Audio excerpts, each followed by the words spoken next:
마태복음 22장 34절에서 46절 교독합니다. 마태복음 22장 34절에서 46절입니다. 3월 27일 목요일 아침입니다. 3월 27일자 본문 마태복음 22장 34절에서 46절까지 교독합니다. 예수께서 사두개인들로 대답할 수 없게 하셨다함을 바리새인들이 듣고 모였는데 그 중에 한 율법사가 예수를 시험하여 묻되 선생님, 율법 중에서 어느 계명이 크니까?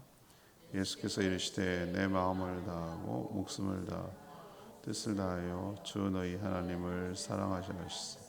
이것이 크고 첫째 되는 계명이요 둘째도 그와 같으니 내 이웃을 내 자신과 같이 사랑하라 하셨으니 이 두 계명이 온 율법과 선지자의 강령이니라. 바리새인들이 모였을 때 예수께서 그들에게 물으시되 너희는 그리스도에 대하여 어떻게 생각하느냐? 누구의 자손이냐? 대답하되 다윗의 자손이니이다.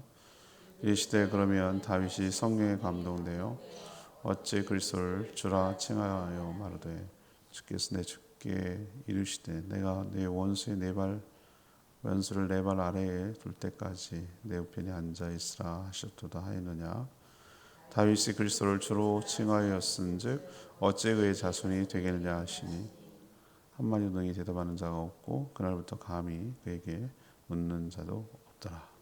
아멘. 바리새인들은 예수님을 시험하려고 한 율법사를 보내 가장 큰 계명이 무엇인지 물었습니다. 예수님 마음과 목숨과 뜻을 다해 하나님을 사랑하고 이웃을 내 몸처럼 사랑하라고 하셨습니다. 이것이 율법의 강령, 꼭 핵심 내용이라고 하셨습니다. 예수님 바리새인들에게 왜 다윗이 그리스도에 대해 주라고 불렀는지 물으셨고, 그렇지만 그들은 아무런 대답을 하지 못했습니다. 그 뒤로는 이제는 다시는 어떤 질문도 하지 않았다라는 내용이 오늘 내용이 되겠습니다.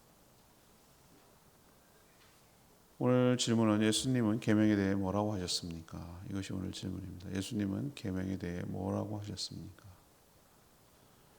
먼저 34절에서 38절까지 말씀, 전 인격을 다해서 하나님을 사랑해야 한다고 하셨습니다. 전 인격을 다해 전인격적으로 하나님을 사랑해야 한다는 것이죠. 바리새인들이 이미 헤롯 당원들과 한꺼해서 세금 문제를 놓고 완패를 했거든요. 다음 선수인 사두개인들이 와서 부활 논쟁을 통해서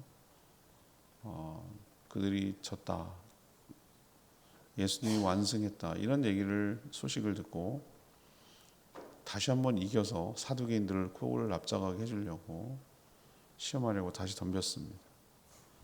그래서 대표 선수를 보냈죠.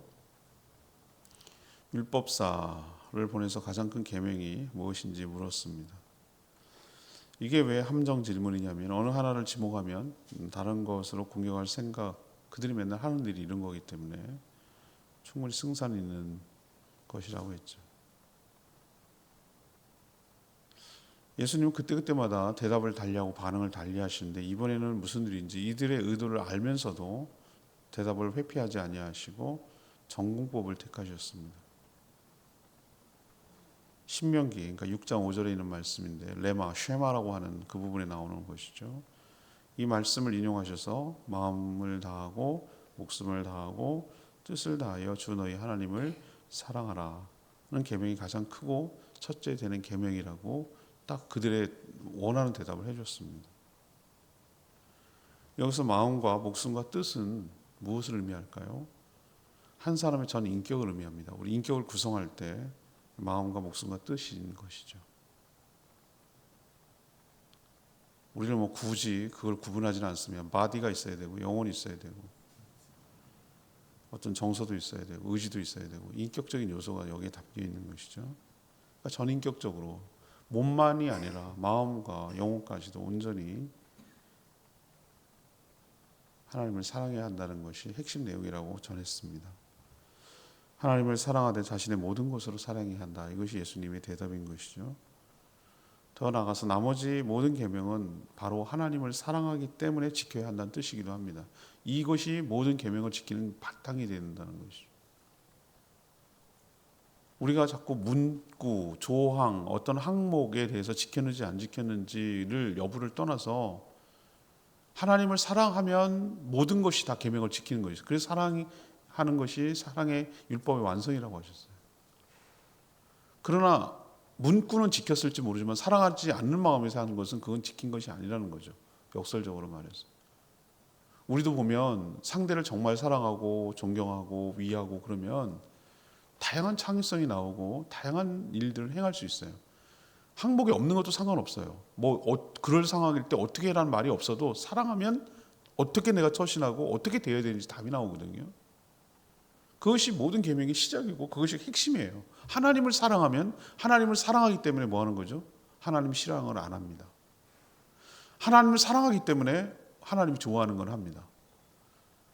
그런 거거든요. 하나님을 사랑하기 때문에 하는 거예요. 모든 계명은. 그것이 모든 계명의 가장 우선되는 계명이기도 하고 모든 계명의 바탕이기도 하고 그 얘기가 온 율법과 선지자의 강령이다.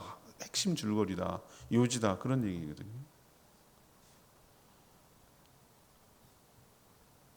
우리 역시 말씀을 대할 때 기계적으로 대하는 순간 우리는 어떻게 바리새인처럼 율법주의에 빠지는 거예요.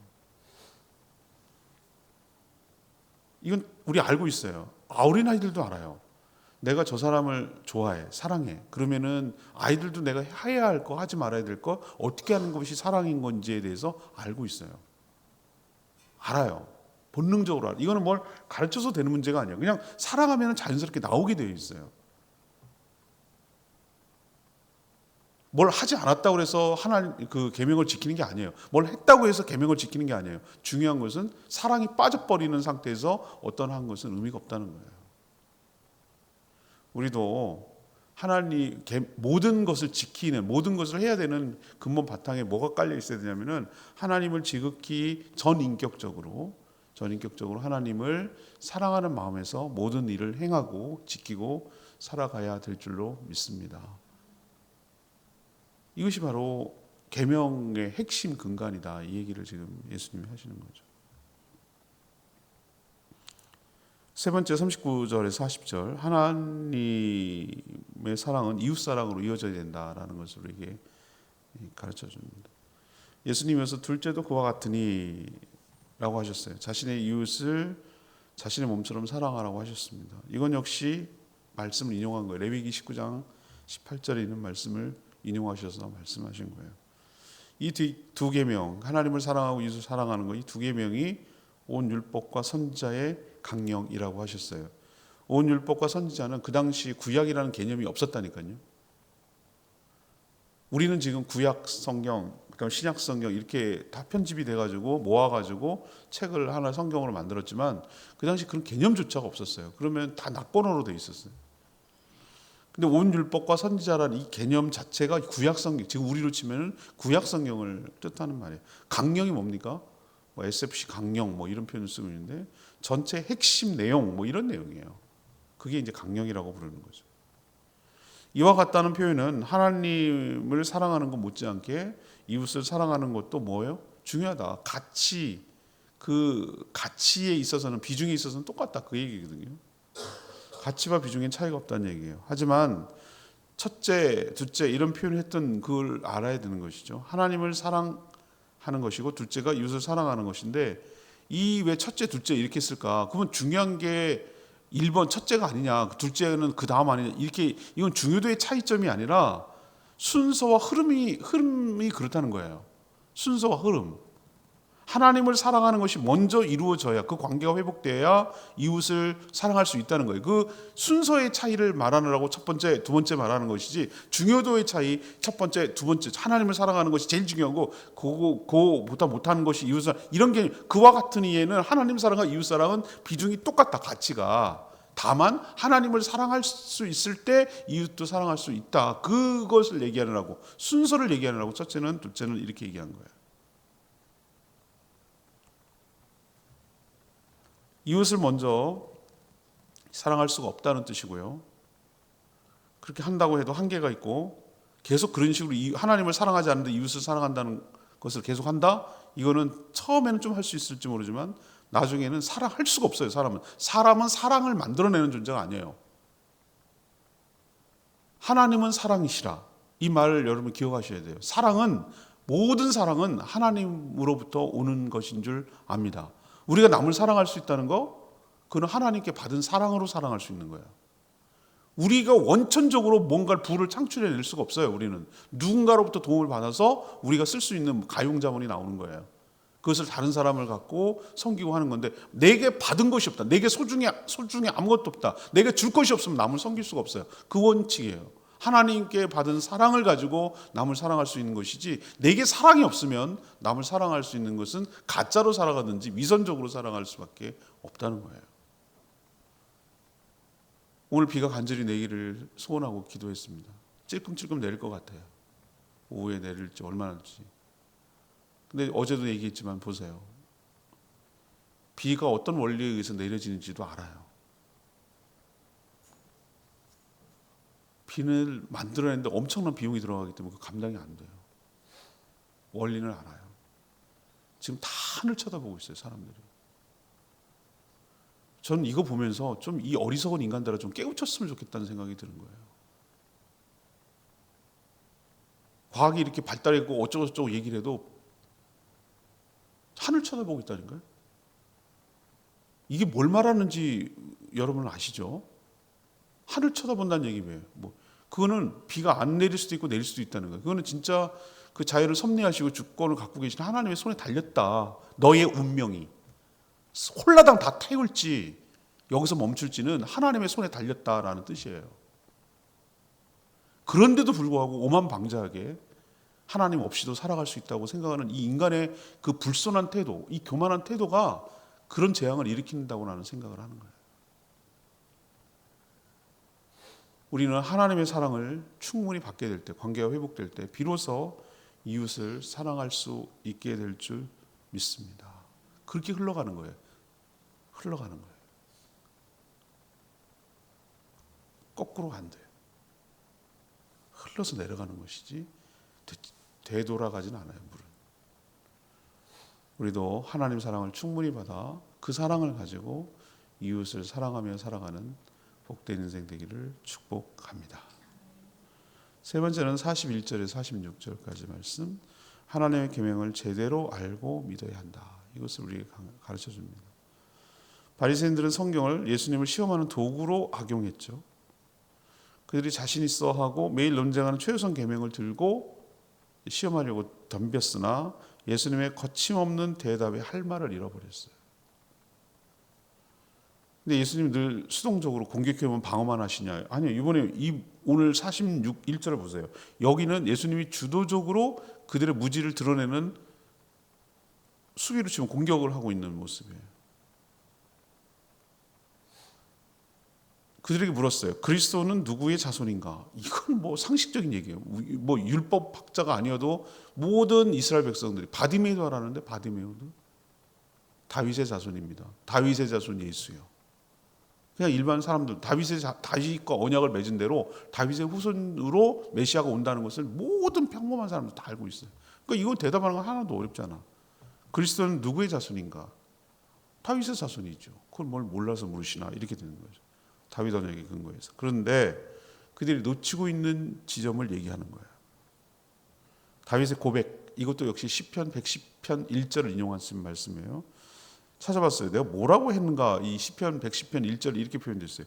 여호와께서 내 주에게 말씀하시기를 내가 내 원수들로 내 발판이 되게 하기까지 너는 내 오른쪽에 앉아 있으라라는 그런 구절이에요. 근데 전 여기서 여러 가지 이야기를 하는데 예수님이 오늘 뭐라고 그랬죠? 다윗이 성령에 감동되어 이라는 표현을 쓰고 있어요. 이 대목은 무엇을 말합니까? 그가 작품을 쓸 때 작품이라고 해서 문학 작품이라고 해서 기도라고 생각한 것이 아니라 성령의 감화 감동으로 성경이 쓰여졌다는 것을 이 예수님의 증언을 통해서 우리에게 분명히 알 수 있어요. 그냥 자기가 생각나는 대로 쓴 것이 아니라 성령께서 그에게 영감을 주고 그에게 그 생각을 넣어주고 표현할 수 있는 표현력을 주시고, 이렇게 이 모든 것들이 뭐예요?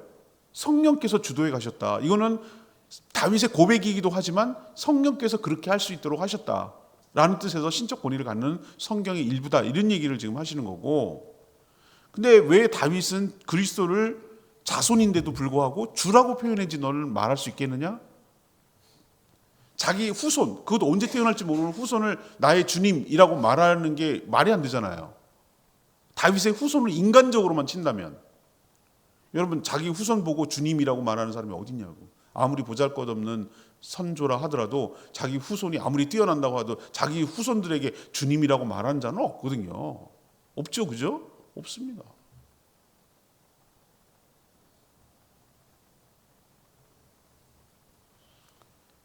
이것은 하나님이 다윗에게 하신 말씀이 아니에요. 다윗이 주라고 표현한 부분이 이 앞에 두 부분이 나오는데, 앞에는 하나님이고요, 뒤에는 그리스도를 말하는 거예요. 지금 하나님과 다윗의 대화가 아니고 누구와 누구 대화예요? 하나님과 예수 그리스도의 대화를 지금 얘기하는 거예요. 이거를 다윗이 그걸 영감으로 안 거예요. 주께서 내 주께 이르시되, 여기서 주께서는 누구예요? 앞에 44절에 주께서는 누굽니까? 앞에 주 하나님, 내 주께는 누굽니까? 예수 그리스도에게 말씀하시기를, 내가 하나님이 너의 원수, 여기 너 누굽니까? 예수 그리스도의 원수를 너의 발, 예수 그리스도의 발 앞에 둘 때까지 너는 나의 하나님 우편에 앉아 있으라, 이 말을 하는 거예요. 지금 이거는 예수님 부활 승천하셔서 뭐 하는 거죠?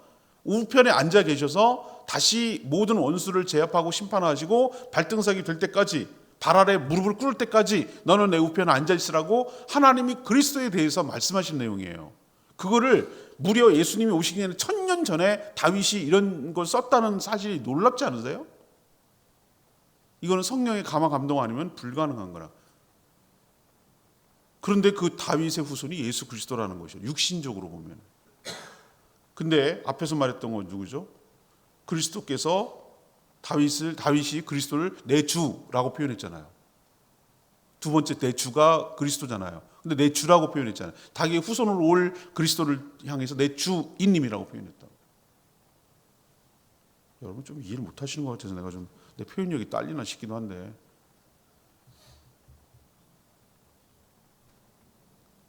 이들은 하나만 알고, 바리새인들 말이에요, 하나만 알고 둘은 모르는 사람들이에요. 뭐나 알고 있었죠? 다윗이 그리스도가, 메시아가 다윗의 후손으로 온다는 것만 알고 있었어요. 그러나 그 그리스도는 다윗의 보다 훨씬 전에 존재했던 분이고, 다윗이 그 후손으로 오실 그리스도를 향해서 뭐라고 불렀다고요? 나의 주인님이라고 부른 존재였다. 너희들이 그것도 모르고 지금 덤비냐, 이 뜻이에요.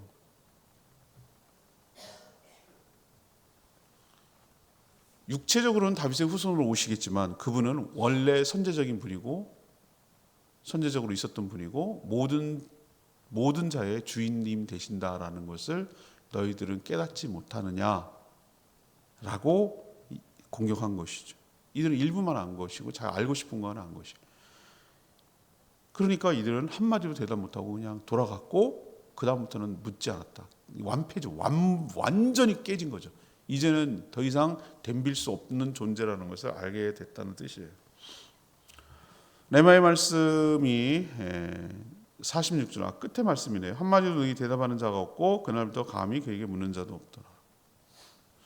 예수님은 올무에 걸리게 하려고 다양한 주제와 방법으로 공격해오는 여러 가지 종파들, 뭐 다 덤볐잖아요. 여러분 다 덤볐죠? 바리새파가 제일 많이 덤볐고, 사두개파 덤볐고, 헤롯 다곤도 덤볐고, 뭐 얼마나 많이 돌아가면서 선수 바꿔가면서 덤볐습니까? 모두 지혜로 물리치셨어요. 이제는 감히 더한 묻는 자가 없다, 이런 표현을 쓰고 있잖아요. 예수님이 다윗의 후손으로 왔지만 동시에 다윗의 주인이라고 불렀던 그 그리스도를 믿지 않으니까 대답을 못하는 거죠. 원수를 격파하고 하나님의 우편에 앉을 뿐이라는 걸 깨닫지 못하니까, 이해를 못하니까 여기에 대해서 대답을 못하는 거죠. 외눈박이, 믿고 싶은 것만 믿는 자들, 자기가 알고 싶은 것만 알고. 우리도 말씀을 골고루 편식하지 말고 잘 알아들어야 할 줄로 믿습니다. 제일 위험한 거, 자기가 필요한 것만 요절 짜집기가 이단. 이거 저 섞어가지고 자기 필요한 제일 많이 하는 이단들도 그렇게 하는 거예요. 그리고 자기가 좋아하는 말만 골라요. 뭘만 골라가지고 그것만 액자에다 걸어놓고 그것만 하는 사람이 있어요. 성경을 그렇게 이해하면 안 돼요. 제 스타일 여러분 이제 경험하셔서 알죠? 설교를 할 때도 본문의 흐름 따라서 전체적인 내용을 가지고 얘기를 하지 하나만 갖고 얘기를 하지 않아요. 드신방 가서 여러분들 경험하셔서 알지만 저는 쭉 전체적인 흐름을 놓고 어떤 의미가 있는지를 설명하지 부분적으로 얘기를 하지 않아요. 성경은 전체적인 맥락 속에서 해야 돼요. 그리고 때로는 칭찬하고 위로하고 격려하는 말도 있지만 때로는 우리를 책망하고 아프게 하고 그렇게 야단치는 말도 다 들어야 하나님의 말씀인 줄로 믿습니다. 내가 필요한 것만 쏙쏙쏙쏙 뽑아가지고 다른 건 들으려고도 하지 않고 자기가 원하는 것만 하는 거, 그게 지독스러운 영적 편식이고 편견을 갖는 거란 말이죠. 이들 이 무식한 것들 보시라고요. 이 제일 성경을 잘 말이한다고 하는 이 바리새인들이 하는 행동을 보시라고.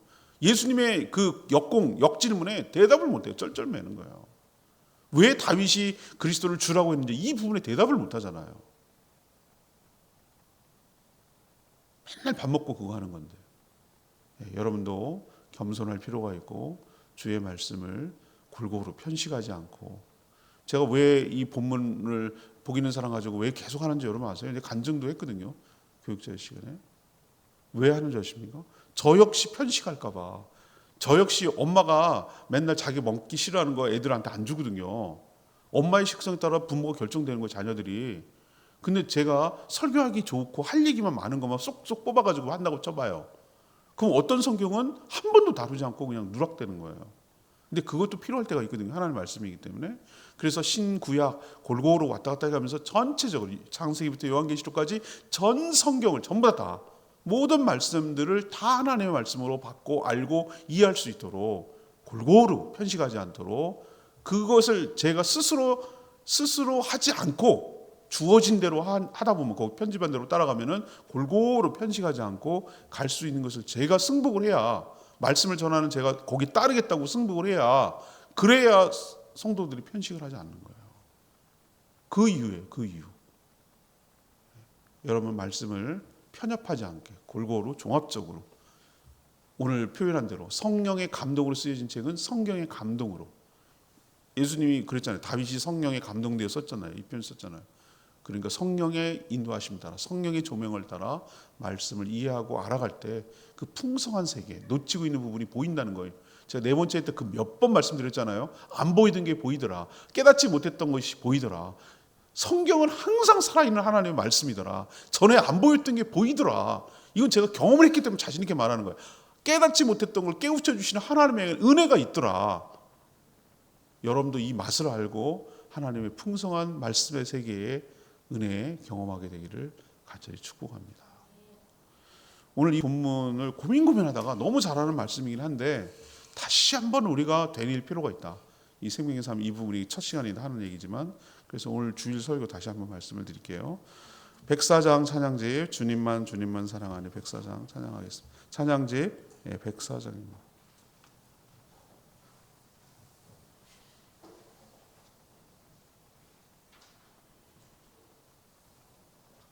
주님만 사랑하리.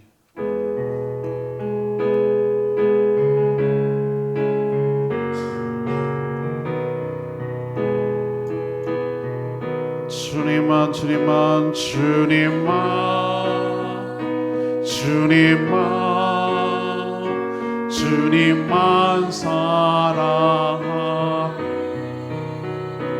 나의 왕 나의 주님을 더 알기 원해. 나 주님께 오직 주께 경배하네.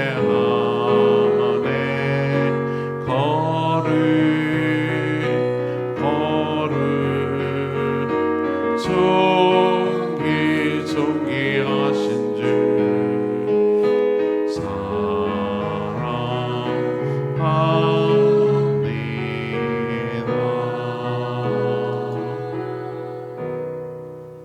예수님이 딱 정리해 주셨어요. 모든 계명은 뭘로 시작해야 된다? 하나님의 사랑으로 시작하는 것이다. 그 사랑을 받아 이웃을 사랑할 수 있다. 사랑하되 어떻게 사랑해야 된다? 신용하는 것이 아니라 전인격적으로 알고 느끼고 결단하고 목숨과 뜻과 의지를 다해서 힘을 다해서 전인격적으로 사랑할 때 그의 관계가 회복되고 그 하나님으로부터 오는 사랑을 통하여 비로소 이웃을 사랑할 수 있다. 첫째, 둘째.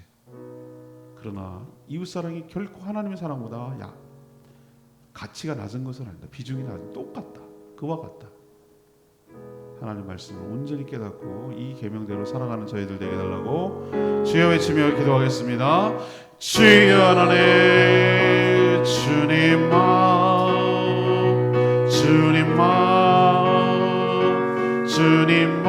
사랑하리.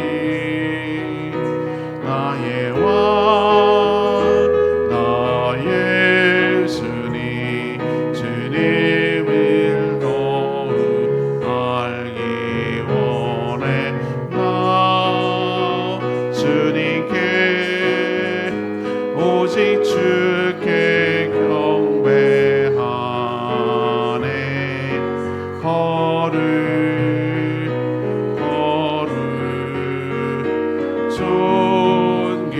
존귀하신 주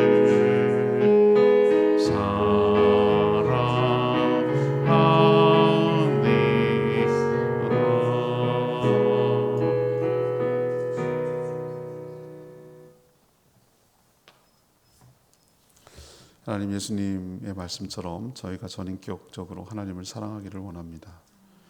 하나님이 저희를 먼저 그렇게 사랑해 주셨습니다. 하나님을 사랑하고 하나님의 사랑을 충분히 받을 때 비로소 우리도 이웃을 내 몸처럼 사랑할 수 있게 될 줄 믿습니다. 저에게는 사랑이 없습니다. 하나님의 사랑을 부어주셔서 저희를 통해 주변에 흘러가게 하여 주시옵소서. 성경을 자신의 주장을 위한 도구로 사용하지 않게 하여 주시고, 믿고 싶은 것만 골라 믿는 어리석음에 빠지지 않게 하시고, 전체를 다 보고 전체를 다 이해하고 성경의 인도함을 따라 인도함을 받고 믿어지는 축복이 있게 하여 주시옵소서. 오늘도 간구하는 기도 주님 들어주시고 주님과 동행하는 복된 하루 살아가도록 은혜 베풀어 주시고, 특별히 산불 때문에 모든 것을 다 빼앗기고 고통 가운데 있는 이 백성, 이 나라를 긍휼히 여겨 주시옵시고, 하나님 앞에 오만 방자하게 없이도 하나님 무시하고 살겠다고 했던 모든 죄악들을 회개하고 용서를 구하게 하여 주시옵소서. 비 한 방울 스스로 해결할 수 없는 연약함과 어리석음에 있는 존재임을 깨닫고 하늘 쳐다보고 살아갈 수밖에 없는 저희들의 모습을 깨닫고, 하나님, 하늘의 하나님, 비를 내려주시는 하나님을 향하여 간구하며 기도하며 살아가는 저희들 되게 하여 주시옵소서. 이 나라의 백성이 너무 여러 가지로 고통 가운데 있습니다. 긍휼히 여겨주십시오. 불쌍히 여겨주십시오. 살 길을 열어주십시오. 살게 해주십시오. 주의 은혜를 간절히 기다린 때입니다. 주여, 저희들에게 은혜의 단미를 부어 주시옵소서. 주님 손에 모든 것 맡기옵고 예수 그리스도의 이름으로 축복하며 기도합니다. 아멘. 오늘 하루도 주의 은혜 가운데 살아가는 복된 하루 되기를 축복합니다. 충분히 기도하고 하루 시작하겠습니다.